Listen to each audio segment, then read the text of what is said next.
Hello tout le monde, donc mercredi soir, première journée à Kiev, je suis arrivé vers midi. Ça m'a permis de rejoindre Anna, donc, qui est la docteure avec qui je vais travailler sur place, et de tester un peu mon ukrainien parce que Anna parle pas anglais couramment, donc on a déjà dû commencer à parler ukrainien, donc c'est pas encore parfait, mais je suis capable de me débrouiller. Я не знаю dobre, allez, я розумію чуть-чуть ukrainskую. Donc on a mangé dans un restaurant typique ici, très très bon, et ensuite on est allé à l'hôtel. Je me suis douché, j'ai fait une sieste, et après je suis allé m'entraîner dans une salle de sport. Séance intéressante parce que du coup ça me permet aussi de voir comment les gens bougent ici.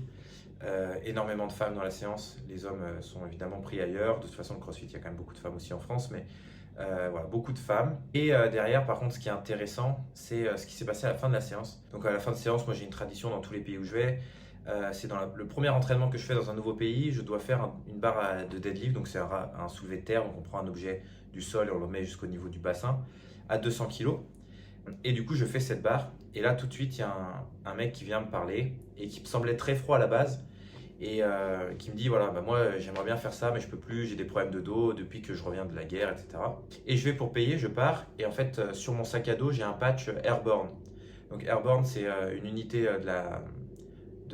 des militaires américains. Donc c'est des gens avec qui j'ai travaillé aussi quand j'étais aux États-Unis. Et donc ce monsieur m'a demandé si je faisais partie des légions étrangères dans d'autres pays. Je lui ai dit que non, mais que j'avais travaillé avec des personnes. Et ce qui était intéressant, c'est que c'est un monsieur qui, je pense, faisait au moins 90 kilos. On a parlé parce qu'il faisait aussi des sports de combat, du MMA, du jiu-jitsu. Et il me dit que lui, il était un très bon combattant en moins de 70 kilos.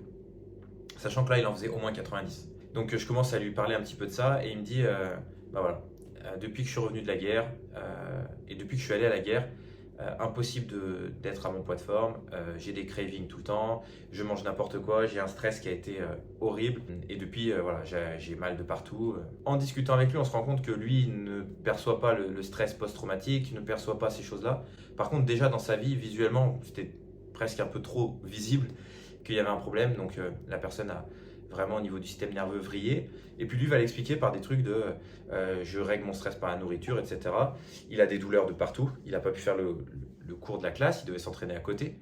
Donc en fait, on a quelqu'un qui était sportif, qui faisait du jiu-jitsu.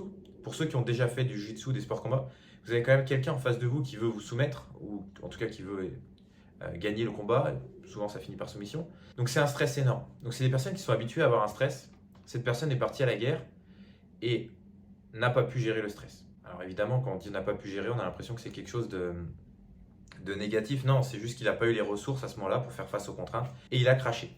Et aujourd'hui, bah, cette personne a son passif, et c'est là où ça va être intéressant dans la guérison du stress post-traumatique. Les gens veulent revenir après leur trauma avec la même base qu'ils avaient avant le trauma. Exemple, qui va vous parler facilement, vous êtes un sportif, vous courez le 100 mètres en 11 secondes, ce qui est très bien, vous faites une fracture de la jambe, et vous espérez que 6 mois après la fracture de la jambe, vous allez être capable de recourir le 100 mètres en 11 secondes. Vous êtes un petit peu gentil, vous dites 11 secondes 30. Non, déjà rien que recourir après le trauma, ça va être énorme. Et bien ça va être pareil après tous les stress traumatiques, tous les stress énormes. Une fois que votre système a craché, une fois qu'il y a une blessure, la base à laquelle vous reprenez, elle est hyper individuelle. Et il y a des personnes qui vont revenir, et ne serait-ce qu'une séance de sport, ça sera trop de stress. Je parle très souvent de dose minimale, de dose optimale et de surdose. Ce qu'il faut savoir, c'est qu'une personne qui a été en énorme stress, qui a subi un énorme stress, que ce soit un trauma, une blessure, peu importe, si le côté résilience s'est mis en place, le côté résilience, c'est ne pas se laisser mourir face à quelque chose qui pourrait nous tuer. Pour certains, la résilience, c'est plutôt la robustesse, c'est résister aux choses. Mais en fait, si vous êtes déjà en train de résister à plein de choses et qu'on vous rajoute des stress, vous allez exploser. Donc pour ces gens-là, il faut repartir sur une base vraiment facile et remettre de la réussite. Et pourquoi je vous dis ça? Vous allez voir que le fait de faire un soulevé de terre dans chaque pays où je vais, moi, c'est ma façon de gérer mon stress. Pourquoi? Pour moi, quand on est capable de soulever 200 kg du sol jusqu'à son bassin, on est fort. Donc moi, ça m'aide à me sentir fort, et ça m'aide à mettre dans une dynamique de victoire. Ça m'aide à me mettre dans une dynamique de je suis capable de faire ça, j'avance vers l'avant. C'est quelque chose qu'il faut absolument faire en développement personnel pour tout le monde, notamment chez les personnes dépression, anxieuses et tout ce qui est stress, etc. Comment remettre dans leur vie des petites victoires régulières. Et là, par exemple, vous avez ce militaire qui a vu des choses sûrement horribles à la guerre, qui a peut-être fait des choses horribles, qui était un ancien grand sportif et qui se retrouve à ne plus pouvoir faire du sport avec le groupe. Donc ça veut dire avec des gens lambda, il est isolé. Donc vous avez quelqu'un qui a subi des choses, qui est stressé, il vient à la salle, et en plus, il peut même plus s'entraîner avec les autres, alors que probablement c'était un des meilleurs athlètes de la salle avant. J'ai aucun mal à l'imaginer, les gens ici bougeaient normalement, c'était pas des tueurs. C'est un mec qui a ceinture bleue de Jiu-Jitsu, c'est déjà un grade qui est élevé. Donc c'est forcément un mec qui était là, quoi, qui était capable de bouger. Et là, il se retrouve à ne plus pouvoir faire le cours parce que son corps ne lui permet plus. Donc vous imaginez au niveau social et intégration, le stress que ça génère. Je trouve que ça va être intéressant. J'ai une petite parenthèse d'ailleurs, pendant le séminaire, je vais avoir un papa qui est docteur et qui vient au séminaire parce que sa fille a été prise en charge par Anna au niveau des réflexes. Donc sa fille a une paralysie cérébrale. Anna a testé les réflexes et en fait, pour la petite histoire, le papa a trouvé que la façon dont Anna a testé les réflexes était très douce et très respectueuse de la personne, alors que ici, quand il teste les réflexes, c'est vraiment très brutal avec des méthodes horribles. On en revient à ce mec à la salle de sport. Comment on fait en sorte de ramener progressivement les gens dans un schéma où ils peuvent réussir et ils peuvent se réintégrer au groupe? Je pense que une des manières de gérer le trauma, de gérer le stress, de gérer le développement de la force, presque toutes les compétences, de gérer l'apprentissage chez l'enfant, on parle beaucoup de troubles d'apprentissage, la digestion, c'est l'intégration au groupe social. Aujourd'hui, le corps ne peut pas fonctionner dans une situation perpétuelle de danger. En Ukraine, c'est particulier, mais en Europe occidentale, en France, au Brésil, au Portugal, en Espagne, des dangers dans la vie de tous les jours, on en a très peu. Oui, tu peux te faire renverser par une voiture quand tu traverses, mais si tu es attentif, ça arrive peu. Oui, tu peux te faire agresser, mais c'est très rare. On a assez à manger, on a assez à boire, on va pouvoir dormir, on va pas mourir de froid, on va pas mourir de chaud, on va pouvoir aller aux toilettes quand on veut. Donc le vrai danger, c'est l'exclusion sociale. Il n'est pas à prendre à la légère. Il y a de plus en plus le harcèlement scolaire, les choses comme ça. Et on se rend compte que ça peut complètement miner quelqu'un quand il est exclu du groupe. Et bien ça va être pareil avec tous les stress. Quand quelqu'un est anxieux, dépressif, quand quelqu'un a des troubles de l'apprentissage, quand quelqu'un bégaye, quand quelqu'un, même une femme, a des règles douloureuses, qu'est-ce qui se passe souvent? Et bien ces critères-là vont faire en sorte que potentiellement notre intégration dans le groupe peut être mise à défaut. Par exemple, quelqu'un qui a du mal à s'exprimer, quelqu'un qui est timide, qui bégaye, il va moins parler dans le groupe. Donc c'est possible qu'il soit rejeté. Vu qu'il est rejeté, il a une sensation de stress, consciente ou inconsciente, plus forte, et ça devient de plus en plus dur de parler. Pour l'endométriose, il y a des femmes qui ne peuvent pas faire de sport pendant une semaine, tellement elles ont des douleurs. Donc pendant une semaine, elles ne bougent pas. Du coup, le corps, il perçoit ça comme vraiment c'est une phase de danger. Effectivement, il y a un danger réel, il y a de la douleur, etc. Et du coup, ça sort aussi un petit peu des schémas. Vu qu'on fait moins de choses, on voit moins de gens, on active moins les systèmes de récompense, les systèmes de dopamine, les systèmes nerveux parasympathiques, etc. Pour la personne qui est dépressive ou anxieuse, en fait, qu'est-ce qui se passe? Une personne dépressive, anxieuse ou avec des comportements un petit peu étranges, dans le groupe social, elle est forcément un petit peu rejetée parce que pour les autres, c'est pas forcément cool de passer du temps avec elle. Elle se sent pas forcément bien avec ces personnes, il va y avoir des états de fatigue, il va y avoir des états de down. Et du coup, qu'est-ce qu'elle fait? Elle va s'isoler un petit peu plus. Et elle va se retrouver inconsciemment en danger dans la société parce que le plus gros danger, c'est l'exclusion sociale. Je le rappelle, c'est quelque chose qui, pour moi, hors situation de guerre, hors situation de survivalisme, les plus gros dangers, c'est l'exclusion sociale. Dans nos pays occidentaux, il y a des pays où ils meurent de faim, il y a des pays... et donc là, c'est autre chose. Mais vous qui devez regarder cette vidéo, il y a de grandes chances que votre plus gros danger soit l'exclusion sociale. C'est comme ça qu'il va falloir aussi intégrer les gens. Et moi, c'est ce que j'essaye de proposer aussi dans les séminaires. Et on en parlait avec Anna et il y a peut-être un projet avec les Nations Unies là, qui va se préparer, ce serait vraiment chouette. En fait, c'est comment faire en sorte, par des moyens qui ne sont pas coûteux, de ramener des capacités aux gens, ou du moins de limiter les contraintes qu'ils ont avec eux-mêmes. Au moins ça. On ne changera pas l'environnement des gens, par contre, on peut changer comment ils reçoivent les stimulations de l'environnement. Ce monsieur, je vais le revoir dans 2 jours. Quand vous voyez quelqu'un qui a pris 15 kilos en 1 an, alors qu'il fait du sport et qui a des mal partout, c'est assez bluffant. Et du coup, j'en reviens à ce que j'avais vécu moi à Lviv. Quand j'étais allé à Lviv, j'avais vécu le séminaire de façon très compliquée parce que je parlais, Christina la traductrice traduisait et je ne savais pas ce qui était traduit. Je ne savais pas si les élèves avaient compris. Je ne savais même pas ce que les élèves pensaient de moi parce qu'on ne pouvait pas communiquer. Ils ne parlaient pas anglais, je ne parlais pas ukrainien. Mais je parlais rien et eux parlaient rien. Et en fait, je me suis rendu compte que ça avait généré une sensation de danger chez moi qui était très forte. Et là, je me suis rendu compte en une journée que oui, je suis dans un contexte beaucoup plus dangereux, la guerre est plus proche. Par contre, j'ai passé du temps en crossfit, j'ai discuté avec des gens, j'ai pu catcher 1 ou 2 phrases, j'ai pu parler avec une personne en anglais, j'ai pu parler avec le chauffeur de taxi, faire des blagues. J'ai perdu mes clés pour la petite histoire. Voilà, premier jour, je perds mes clés d'hôtel. Donc j'ai dû parler à la réceptionniste en lui expliquant ça. Elle m'a engueulé en ukrainien, on a rigolé, on a fait des blagues.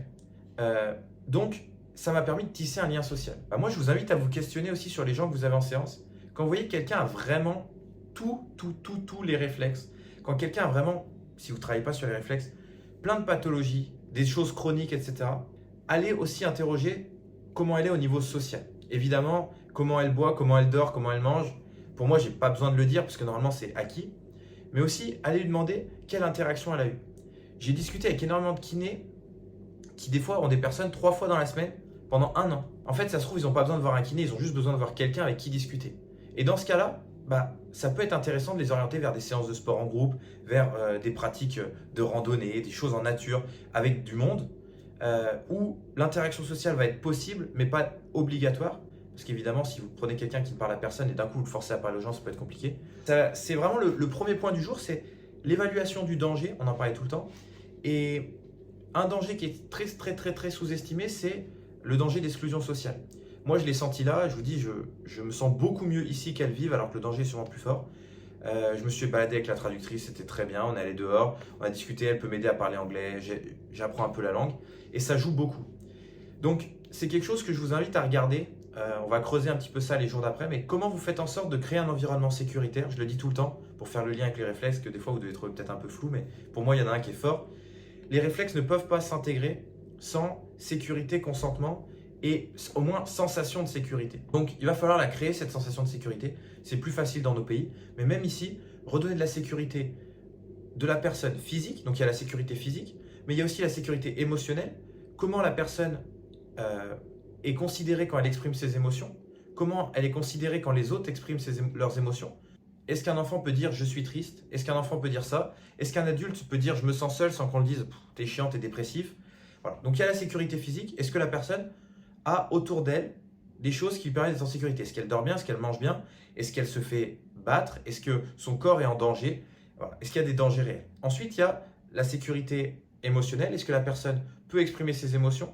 Est-ce que la personne est en mesure de comprendre ses propres émotions? Est-ce que la personne est capable d'avoir des émotions? Après, il y a la sécurité sociale, évidemment. Est-ce que la personne est dans un groupe social? Est-ce que la personne est accompagnée? Est-ce que la personne est trop, justement, étouffée par les autres? Est-ce que la personne a son espace dans le groupe? Est-ce que la personne est rejetée? Toutes ces choses-là. Et ça, c'est quelque chose que je pense un petit peu oublié. Et c'est aussi pour ça que moi, je travaille toujours avec des psychologues, etc. C'est quand vous accompagnez quelqu'un, que ce soit pour les réflexes, que ce soit pour du stress, que ce soit pour de l'anxiété, etc., vous pouvez agir sur son système. Et forcément, si vous agissez sur le système, bah oui, la personne, elle va mieux s'exprimer, elle va peut-être mieux dormir. Du coup, ça va la rendre plus agréable, plus souriante, elle va être plus en forme et ça va déclencher. Et parfois, il y a un blocage parce qu'il faut prendre dans l'autre sens. Ou alors, vous pouvez faire bottom-up et top-down. Bottom-up, top-down, dans l'inverse. Et aller travailler sur les deux. Travailler sur le système de la personne et travailler sur l'environnement. Et c'est vraiment ce qu'on va essayer de faire ici en Ukraine en polydisciplinaire, en pluridisciplinaire, c'est venir travailler moi sur le système de la personne pendant que les autres professionnels iront travailler sur l'environnement. Évidemment, l'environnement de cité géographique, on ne pourra pas forcément le changer. Les hommes n'ont pas le droit de quitter le pays. Les femmes ne vont pas forcément quitter leur mari. Par contre, on peut changer l'environnement, comment ça se passe dans la famille, comment ça se passe dans les choses comme ça. Et c'est quelque chose qu'on va aller creuser. Le programme de demain. Le matin, repos, je pense. Sûrement une balade de Kiev. Kiev est une ville merveilleuse. C'est vrai que peut-être que ça vous intéresse aussi. J'ai eu la chance d'aller voir des églises à Kiev qui sont magnifiques. Je vois beaucoup plus d'objets qui font penser à la guerre. Déjà, il y a des militaires. Il y a des sacs devant les fenêtres pour pas que les fenêtres explosent s'il y a des bombes. J'ai eu l'occasion aussi d'aller voir sur une grande place où ils ont mis tout le matériel russe qu'ils ont récupéré d'une bataille de guerre. Donc c'est assez impressionnant, des roquettes, ces choses-là. Il y aura la visite du centre d'Alexander Eremin l'après-midi. Puis je vais aller m'entraîner encore le soir, si possible pour aller revoir ce militaire et discuter avec d'autres. Et puis voilà, je vous tiens au courant. On va essayer de vous faire des vidéos régulières. Toujours pareil, si vous avez des questions, laissez-les en commentaire. Plutôt de la vidéo Instagram ou alors m'envoyer un message sur Instagram. Si vous les mettez sur YouTube, j'essaierai de regarder, mais je vous promets rien. Le séminaire commence à 10 h vendredi. Normalement, j'ai 12 élèves. C'est beaucoup 12 parce qu'on attendait 8. Mais du coup, 12 avec traducteur, on va voir ce que ça donne. C'est des gens cool. Il y a beaucoup de médecins de guerre et je crois 2 personnes qui sont entraîneurs de l'équipe de golf d'Ukraine. Donc c'est aussi intéressant parce que ça sera complètement un autre sujet. Voilà, mais beaucoup de médecins, d'infirmières de guerre, beaucoup de kinés, d'ostéos qui travaillent en réhab post-guerre. Je vous laisserai découvrir tout ça et puis je fais en sorte de vous faire une vidéo chaque soir pour garder ce rituel.